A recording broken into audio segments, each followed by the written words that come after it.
Pour Sandrine Rousseau, les excuses de Marlène Schiappa ne suffisent pas.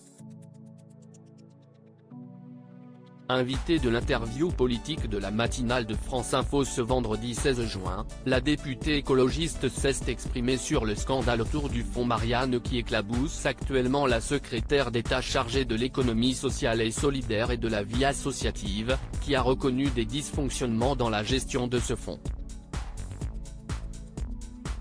La journaliste de France Info, Agathe Lambray, a alors demandé à celle qui vit le parfait amour avec un homme mystère si selon elle, Marlène Schiappa doit démissionner. Oui, a répondu Sandrine Rousseau sans sourciller, parce qu'on parle de la mort de Samuel Paty, on parle de quelqu'un qui a été égorgé dans le cadre de cours qu'il faisait, il était enseignant. On parle de quelque chose de très grave. On parle de quelque chose de solennel, a-t-elle alors avancé, en contraste avec une forme de désinvolture selon elle dans l'attitude de Marlène Schiappa, quand j'ai entendu une partie de l'audition de Marlène Schiappa qui ne savait rien, qui n'entendait rien. On n'est pas du tout au bon niveau et on n'est pas du tout au bon endroit, a déclaré la femme politique. Pourtant, comme le rappellent les journalistes, l'ex-secrétaire d'État chargé de l'égalité entre les femmes et les hommes et de la lutte contre les discriminations n'est pas mise en examen dans cette affaire, mais ce n'est pas le problème pour la députée qui s'est récemment retrouvée mêlée à une bagarre dans la rue. À un moment donné, si est une question d'éthique et là la situation est suffisamment grave. La politique si est de l'éthique, a-t-elle alors avancé, ajoutant un peu plus loin que la démission de Marlène Schiappa serait un acte politique à la hauteur de la mémoire de Samuel Paty.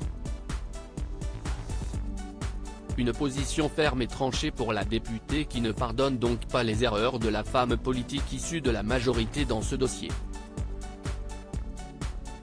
Éric Zemmour, Sandrine Rousseau. Les 20 personnalités politiques les plus influentes sur les réseaux sociaux. Sandrine Rousseau, ses subterfuges pour vivre avec son mari. Récemment, la députée écologiste s'est exprimée auprès de nos journalistes, sur un tout autre sujet.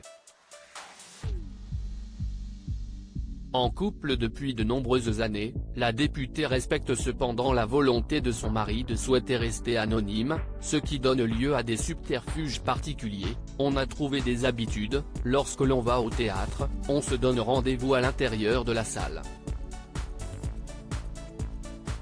C'est très bien. On ne fait pas le trajet en métro ensemble, ce n'est pas grave.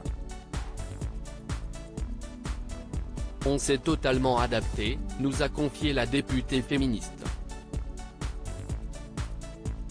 Une façon surprenante de voir les choses mais qui semble bien leur correspondre.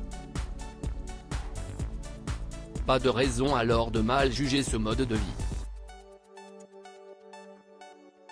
Crédit photo, Stéphane Le Mouton.